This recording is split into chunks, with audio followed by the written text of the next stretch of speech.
ओम शांति 23 जुलाई 2025 प्रातः मुरली शिव भगवान कर मधुर महावाक्य।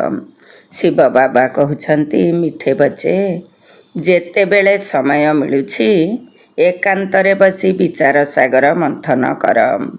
जो सबू पॉइंट से अर्थात ज्ञान बिंदु गुड़ी को शुणुछ से गुड़ी को पुनरालोचना कर। जेते बेले समय मिलुछि एकांतरे बसी विचार सागर मंथन कर। जो सबू पॉइंट से अर्थात ज्ञान बिंदु गुड़ी को शुणुछ से गुड़ी को पुनरालोचना कर। आजिर प्रश्न तुम मानकर जोगर यात्रा केबे शेष हेब? तुम मानकर जोगर यात्रा केबे शेष हेब? उत्तर जेते बेले तुम मानकर कर्मेन्द्रिय धोखा देव नाही सेते बेले जोगर यात्रा शेष हेब। एबे तुम मानकु पूरा पुरुषार्थ करने को हेब। एथिरे निराश हेबार नाही, सेबारे तत्पर मध्य रहिबार अछि। ओम शांति। मधुर संतान माने आत्म अभिमानी होई बसिछ। पिला माने जानुछंती अधा कल्प आमे देह अभिमानी होई रहिछु, तेणु एबे देही अभिमानी होई रहिबा पई मेहनत करिबा को पड़ुछे।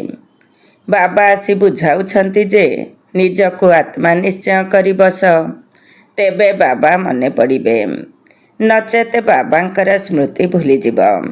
जदि स्मृति न रहिब तेबे यात्रा किपरि करिब, पाप किपरि कटिब, एहा द्वारा क्षति मध्य हेब।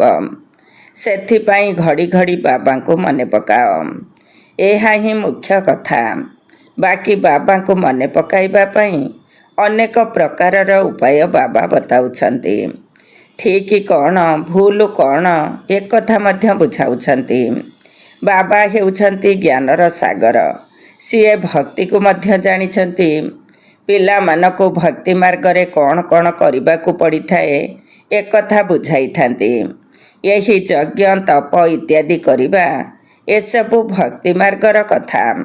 समस्ते जदिओ बाबांकर महिमा करुछंती किंतु ओलटा वास्तव रे श्रीकृष्णकर महिमा को मध्य पूरा जानी नाहंती।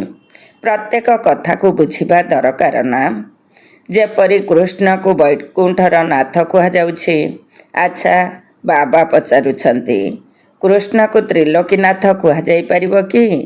गायन रहिछि ना त्रिलोकीनाथ। एबे त्रिलोकीनाथ अर्थात तीन लोक, ब्रह्मलोक, सूक्ष्मलोक, स्थूललोक। तुम मानको बुझाई दिया जाउछि जे तुमे माने ब्रह्मांडर मध्य मालिक अट। कृष्ण कण एपरि भाबुछंती कि मु हेउछि ब्रह्मांडर मालिक? ना, से तो वैकुंठरे थिले। वैकुंठ स्वर्ग नुआ दुनिया को कहा जाउछि। वास्तव रे त्रिलोकीनाथ केही हेले नाहंती। बाबा ठीक कथा बुझाउछंती। तीन लोक रहिछि। शिव बाबा ब्रह्मांडर मालिक, तांक सहित तुमे माने मध्य मालिक अट। सूक्ष्म लोकर तो कौनसी कथा ही नाही। स्थूल लोकर मध्य से मालिक नुहंती। ना सीए स्वर्गर मालिक ना नरकर मालिक। श्रीकृष्ण हेले स्वर्गर मालिक, नरकर मालिक रावण। एहाकु रावण राज्य, आसुरी राज्य कहा जाउछि। मनुष्य माने मध्य एकथा कहउछंती किंतु बुझु नाहंती। तुम मानको बाबा बसी बुझाउछंती। रावणर 10टी मुंड देखाई थांती। 5 विकार स्त्रीर, 5 विकार पुरुषर। वर्तमान 5 विकार समस्तक पाखरे रहिछि। एठारे समस्ते रावण राज्य रे अछंती। एबे तुमे माने श्रेष्ठाचारी हेउछ। बाबा आसी श्रेष्ठाचारी दुनियार स्थापना करुछंती। एकांतरे बसिले ही विचार सागर मंथन चलिब। लौकिक पाठ पढ़ारे मध्य छात्र माने एकांतरे जाई पढ़ी थांती। तुम मानको बही पढ़िबार कौनसी आवश्यकता नहीं। हाँ, तुमे पॉइंट से नोट करुछ, जाहाको पुणी पुनरालोचना करिबा दरकार। बुझिबा निमते यह बहुत गुह्य कथा अटे। बाबा कहउछंती ना, आज तुमको ଗୁହ୍ୟରୁ ଗୁହ୍ୟ ନୂଆ ନୂଆ ପଏଣ୍ଟ ସେ ବୁଝାଉଛି। ଲକ୍ଷ୍ମୀ ନାରାୟଣ ପାରସପୁରୀର ମାଲିକ ଥିଲେ। ଏପରି କୁହାଯିବ ନାହିଁ ଯେ ବିଷ୍ଣୁ ମାଲିକ ଅଟନ୍ତି। ବିଷ୍ଣୁ କିଏ ଏହି କଥା ମଧ୍ୟ କେହି ବୁଝିପାରୁନାହାନ୍ତି ଯେ ଇଏ ହିଁ ସେହି ଲକ୍ଷ୍ମୀ ନାରାୟଣ ଅଟନ୍ତି। ଏବେ ତୁମେ ସର୍ଟରେ ଅର୍ଥାତ୍ ସଂକ୍ଷେପରେ ଏମ୍ ଅବଜେକ୍ଟକୁ ବୁଝାଉଛ। ବ୍ରହ୍ମା ସରସ୍ୱତୀ ମଧ୍ୟ ପରସ୍ପର ମଧ୍ୟରେ ମେଲ୍ ଫିମେଲ୍ ନୁହନ୍ତି। ଇଏ ହେଉଛନ୍ତି ପ୍ରଜାପିତା ବ୍ରହ୍ମା, ତାଙ୍କୁ ଫିମେଲ୍ କୁହାଯିବ ନାହିଁ। ପ୍ରଜାପିତା ବ୍ରହ୍ମାକୁ ଗ୍ରେଟ୍ ଗ୍ରେଟ୍ ଗ୍ରାଣ୍ଡଫାଦର କୁହାଯିବ। ଶିବ ବାବାଙ୍କୁ କେବଳ ବାବା ହିଁ କୁହାଯିବ। ବାକି ସବୁ ହେଲେ ଭାଇ। ସମସ୍ତେ ବ୍ରହ୍ମାଙ୍କର ସନ୍ତାନ ଅଟନ୍ତି। ସମସ୍ତେ ଜାଣିଛନ୍ତି ଯେ ଆମେ ଭଗବାନଙ୍କ ସନ୍ତାନ, ତେଣୁ ପରସ୍ପର ଭାଇ ଭାଇ ହୋଇଗଲୁ। କିନ୍ତୁ ସିଏ ନିରାକାରୀ ଦୁନିଆରେ ଅଛନ୍ତି। ଏବେ ତୁମେମାନେ ବ୍ରାହ୍ମଣ ହୋଇଛ। ନୂଆ ଦୁନିଆ ସତ୍ୟଯୁଗକୁ କୁହାଯାଉଛି। ବର୍ତ୍ତମାନ ଏହାକୁ ପୁରୁଷୋତ୍ତମ ସଙ୍ଗମ ଯୁଗ କୁହାଯାଉଛି। ସତ୍ୟଯୁଗରେ ସମସ୍ତେ ପୁରୁଷୋତ୍ତମ ହୋଇଥାନ୍ତି। ଏହା ବହୁତ ୱାଣ୍ଡରଫୁଲ୍ କଥା। ତୁମେମାନେ ଏବେ ନୂଆ ଦୁନିଆ ପାଇଁ ପ୍ରସ୍ତୁତ ହେଉଛ। ଏହି ସଙ୍ଗମ ଯୁଗରେ ହିଁ ତୁମେମାନେ ପୁରୁଷୋତ୍ତମ ହେଉଛ। କହୁଛନ୍ତି ମଧ୍ୟ ଆମେ ଲକ୍ଷ୍ମୀ ନାରାୟଣ ହେବୁ। ଲକ୍ଷ୍ମୀ ନାରାୟଣ ସବୁଠାରୁ ଉତ୍ତମ ପୁରୁଷ। ତାଙ୍କୁ ପୁଣି ଦେବତା କୁହାଯାଉଛି। ଉତ୍ତମରୁ ଉତ୍ତମ ନମ୍ବର 1 ହେଉଛନ୍ତି ଲକ୍ଷ୍ମୀ ନାରାୟଣ। ପୁଣି କ୍ରମାନୁସାରେ ତୁମେମାନେ ହେବ। ସୂର୍ଯ୍ୟବଂଶୀ କୁଳକୁ ଉତ୍ତମ କୁଳ କୁହାଯିବ। ସେମାନେ ନମ୍ବର 1 ଅଟନ୍ତି ନା? ପୁଣି ଧୀରେ ଧୀରେ କଳା କମ୍ ହୋଇଯାଇଥାଏ। ଏବେ ତୁମେମାନେ ନୂଆ ଦୁନିଆର ଶୁଭାରମ୍ଭ କରୁଛ। ଯେପରି ନୂଆ ଘର ତିଆରି ହେଲେ ପିଲାମାନେ ଖୁସି ହୋଇଥାନ୍ତି, ମୁହୂର୍ତ୍ତ କରିଥାନ୍ତି। ତୁମେମାନେ ମଧ୍ୟ ନୂଆ ଦୁନିଆକୁ ଦେଖି ଖୁସି ହେଉଛ, ମୁହୂର୍ତ୍ତ କରୁଛ। ଶାସ୍ତ୍ରରେ ଲିଖିତ ଅଛି, ସେଠାରେ ସୁନା ଫୁଲର ବର୍ଷା ହୋଇଥାଏ। ତେଣୁ ତୁମମାନଙ୍କର କେତେ ଖୁସିର ପାରା ଚଢ଼ିବା ଉଚିତ। ତୁମମାନଙ୍କୁ ସୁଖ ଏବଂ ଶାନ୍ତି ଉଭୟ ମିଳୁଛି। ଏଭଳି ଦ୍ୱିତୀୟ କେହି ନାହାନ୍ତି ଯାହାକୁ ଏତେ ସୁଖ ଶାନ୍ତି ମିଳୁଥିବ। ଏଠାକୁ ଅନ୍ୟ ଧର୍ମ ସବୁ ଆସିଗଲେ ଦୈତ୍ୟ ହୋଇଯାଉଛି। ତୁମମାନଙ୍କ ଭିତରେ ଏବେ ଅପାର ଖୁସି ରହୁଛି ଯେ ଆମେ ପୁରୁଷାର୍ଥ କରି କିପରି ଉଚ୍ଚ ପଦ ପାଇବୁ। ଏପରି ନୁହେଁ ଯେ ଯାହା ଭାଗ୍ୟରେ ଥିବ ତାହା ନିଶ୍ଚୟ ମିଳିବ। ପାସ୍ ହେବାକୁ ଥିଲେ ପାସ୍ ହେବୁ ନା, ପ୍ରତ୍ୟେକ କଥାରେ ତୁମମାନଙ୍କୁ ପୁରୁଷାର୍ଥ ନିଶ୍ଚୟ କରିବାକୁ ପଡ଼ିବ। ପୁରୁଷାର୍ଥ କରିପାରୁନାହାନ୍ତି, ତେଣୁ କହିଦେଉଛନ୍ତି ଯାହା ଭାଗ୍ୟରେ ଥିବ। ପୁଣି ପୁରୁଷାର୍ଥ କରିବା ବନ୍ଦ ହୋଇଯାଉଛି। ବାବା କହୁଛନ୍ତି ତୁମ ମାତାମାନଙ୍କୁ ମୁଁ କେତେ ଉଚ୍ଚ କରୁଛି। ମହିଳାମାନଙ୍କର ସବୁ ଜାଗାରେ ସମ୍ମାନ ରହିଛି। ବିଲାତରେ ମଧ୍ୟ ସେମାନଙ୍କର ସମ୍ମାନ ରହିଛି। କିନ୍ତୁ ଏଠାରେ ଯଦି କନ୍ୟାଟିଏ ଜନ୍ମ ହେଉଛି, ତେବେ ଖଟିଆ ଓଲଟାଇ ଦେଉଛନ୍ତି, ଅର୍ଥାତ୍ ଅଶୁଭ ମନେ କରୁଛନ୍ତି। କାରଣ ଦୁନିଆ ବିଲକୁଲ ତମ ପ୍ରଧାନ ହୋଇଗଲାଣି। ତୁମେମାନେ ଜାଣୁଛ ଭାରତ ଦିନେ କ'ଣ ଥିଲା, ଏବେ କ'ଣ ହୋଇଗଲାଣି।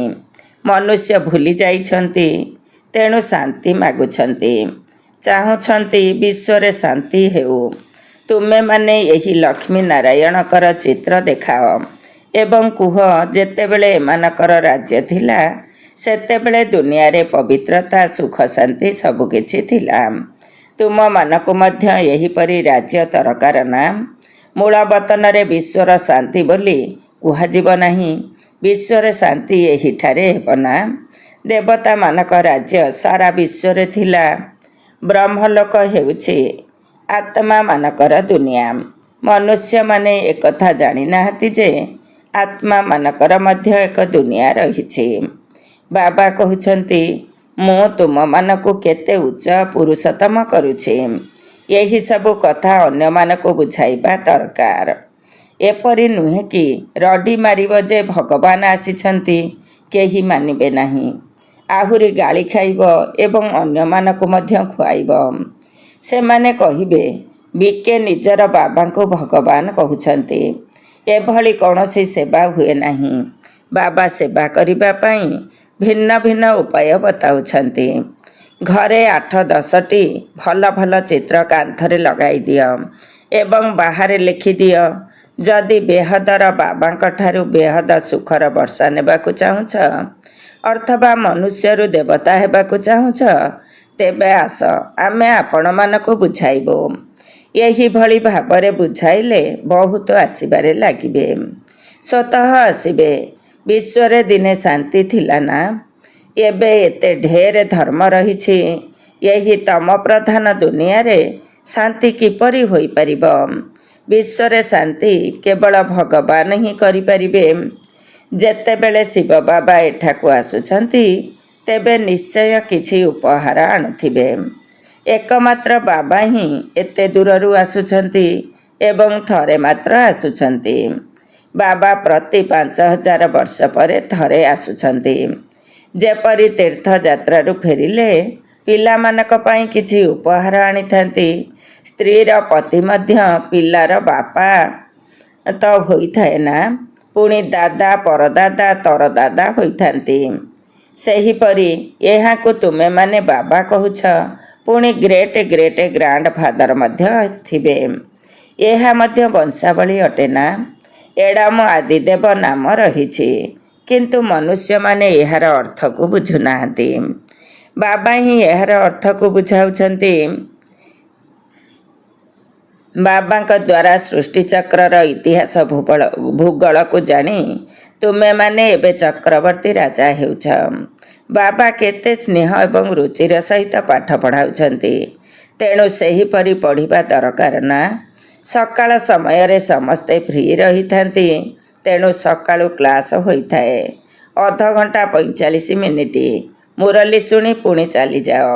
ଯୋଗ ତ କେଉଁଠି ଥିଲେ ବି କରିପାରିବ। ରବିବାର ଦିନ ଛୁଟି, ତେଣୁ ସେଦିନ ସକାଳୁ 2-3 ଘଣ୍ଟା ବସିଯାଅ। ଦିନର ରୋଜଗାରକୁ ମେକଅପ୍ ଅର୍ଥାତ୍ ପୂରଣ କରିନିଅ। ପୁରା ଝୁଲାମଣିକୁ ଭରପୁର କରିଦିଅ। ଟାଇମ ମିଳୁଛି ନା? ମାୟାର ତୁଫାନ ଆସିଲେ ଯୋଗ କରିପାରିବ ନାହିଁ। ବାବା ବିଲକୁଲ ସହଜ ଭାବରେ ବୁଝାଉଛନ୍ତି। ଭକ୍ତି ମାର୍ଗରେ କେତେ ସତ୍ସଙ୍ଗକୁ ଯାଉଛନ୍ତି, ଶ୍ରୀକୃଷ୍ଣଙ୍କ ମନ୍ଦିର, ଶ୍ରୀନାଥଙ୍କ ମନ୍ଦିରକୁ ଯାଉଛନ୍ତି, ପୁଣି ଆଉ କାହା କାହା ମନ୍ଦିରକୁ ମଧ୍ୟ ଯାଇଥାନ୍ତି। ତୀର୍ଥଯାତ୍ରା ସମୟରେ ମଧ୍ୟ କେତେକ ବ୍ୟଭିଚାରୀ ହେଉଛନ୍ତି। ଏତେ କଷ୍ଟ କରୁଛନ୍ତି, କିନ୍ତୁ ଫାଇଦା କିଛି ହେଲେ ହେଉନାହିଁ। ଡ୍ରାମାରେ ଏହା ମଧ୍ୟ ନିର୍ଦ୍ଧାରିତ ଅଛି, ପୁଣି ମଧ୍ୟ ହେବ। ତୁମ ଆତ୍ମାରେ ପାର୍ଟ ଭରି ରହିଛି। ସତ୍ୟଯୁଗ ଏବଂ ତ୍ରେତା ଯୁଗରେ ଯେଉଁ ପାର୍ଟ କଳ୍ପ ପୂର୍ବରୁ କରିଥିଲେ ତାହା ହିଁ ପୁଣି କରିବେ। ଯାହାର ବୁଦ୍ଧି ମୋଟା ସେମାନେ ଏହି କଥାକୁ ମଧ୍ୟ ବୁଝିପାରନ୍ତି ନାହିଁ।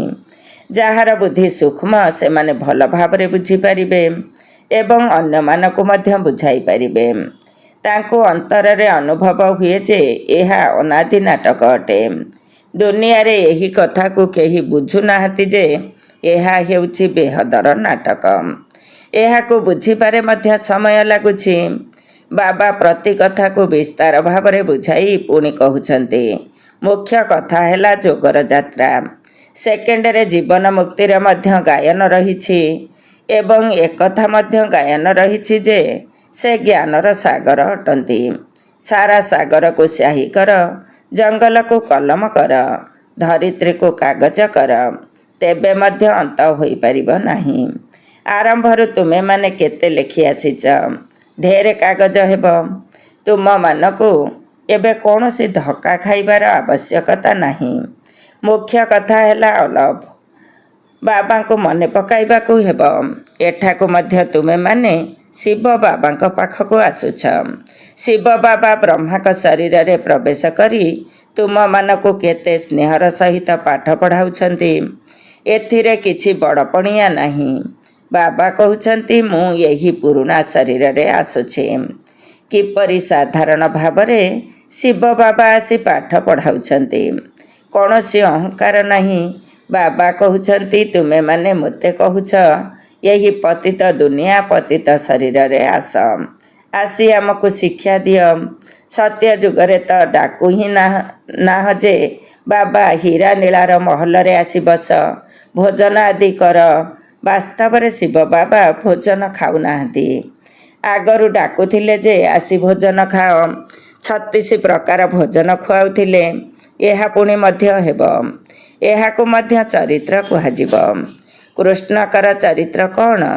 ସେ ସତ୍ୟ ଯୁଗର ରାଜକୁମାର ଅଟନ୍ତି। ତାଙ୍କୁ ପତିତ ପାବନ କୁହାଯିବ ନାହିଁ।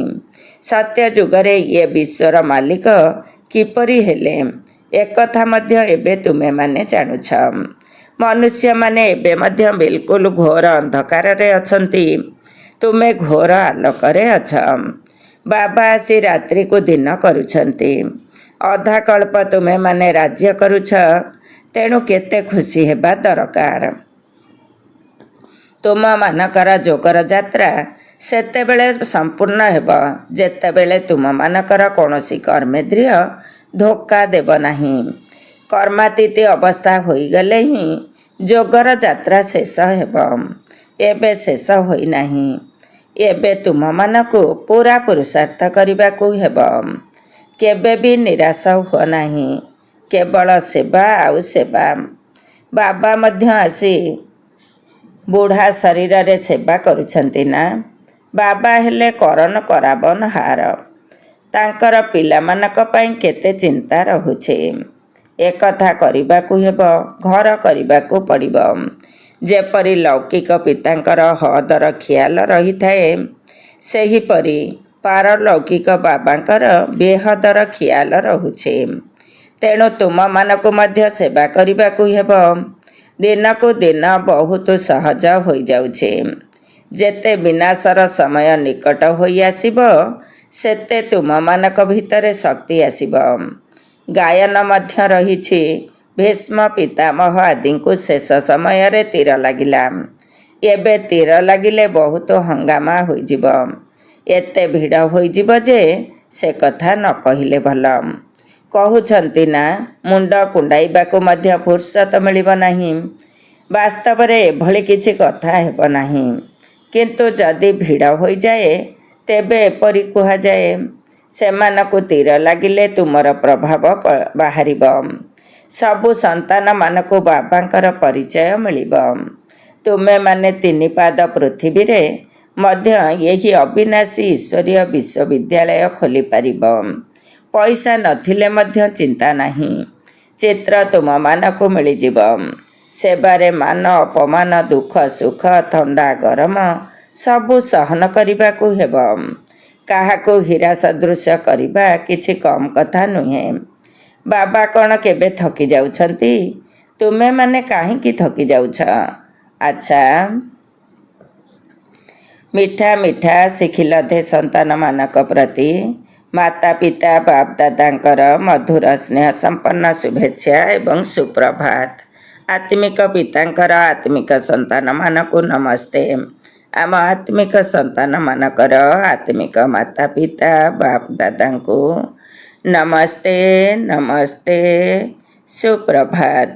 ଧାରଣା ପାଇଁ ମୁଖ୍ୟ ସାର 1 ନମ୍ବର। ସକାଳ ସମୟରେ ଅଧଘଣ୍ଟା ବା 45 ମିନିଟ୍ ବହୁତ ସ୍ନେହରେ ଅର୍ଥାତ୍ ଆଗ୍ରହର ସହିତ ପାଠ ପଢ଼ିବାକୁ ହେବ। ବାବାଙ୍କ ସ୍ମୃତିରେ ରହିବାକୁ ହେବ। ଯୋଗ କରିବାରେ ଏଭଳି ପୁରୁଷାର୍ଥ କର, ଯାହାଦ୍ୱାରା ସମସ୍ତ କର୍ମେନ୍ଦ୍ରିୟ ବଶୀଭୂତ ହୋଇଯିବ। 2 ନମ୍ବର। ସେବାରେ ଦୁଃଖ ସୁଖ, ମାନ ଅପମାନ, ଥଣ୍ଡା ଗରମ ସବୁକିଛି ସହନ କରିବାକୁ ହେବ। ସେବାରେ କେବେ ହେଲେ ଥକି ଯିବାର ନାହିଁ। 3 ପାଦ ପୃଥିବୀରେ ଅର୍ଥାତ୍ ଛୋଟିଆ ସ୍ଥାନଟିରେ ମଧ୍ୟ ଡାକ୍ତରଖାନା ସହିତ ୟୁନିଭର୍ସିଟି ଖୋଲି ଲୋକମାନଙ୍କୁ ହୀରାତୁଲ୍ୟ କରିବାର ସେବା କରିବାକୁ ହେବ। ଆଜିର ବରଦାନ। ପ୍ରକୃତ ଆତ୍ମିକ ସ୍ନେହର ଅନୁଭୂତି କରାଉଥିବା ମାଷ୍ଟର ସ୍ନେହର ସାଗର ହୁଅ। ପ୍ରକୃତ ଆତ୍ମିକ ସ୍ନେହର ଅନୁଭୂତି କରାଉଥିବା ମାଷ୍ଟର ସ୍ନେହର ସାଗର ହୁଅ। ଡିଟେଲ୍ସ। ଯେପରି ସାଗର କୂଳକୁ ଗଲେ ଶୀତଳତାର ଅନୁଭବ ହୋଇଥାଏ, ସେହିପରି ତୁମେ ପିଲାମାନେ ମଧ୍ୟ ମାଷ୍ଟର ସ୍ନେହର ସାଗର ହୁଅ। ତେବେ ଯେଉଁ ଆତ୍ମା ତୁମ ସମ୍ମୁଖକୁ ଆସିବ, ସେ ଅନୁଭବ କରିବ ଯେ ମାଷ୍ଟର ସ୍ନେହର ସାଗରର ଲହଡ଼ି ମୋତେ ସ୍ନେହର ଅନୁଭୂତି କରାଉଛି।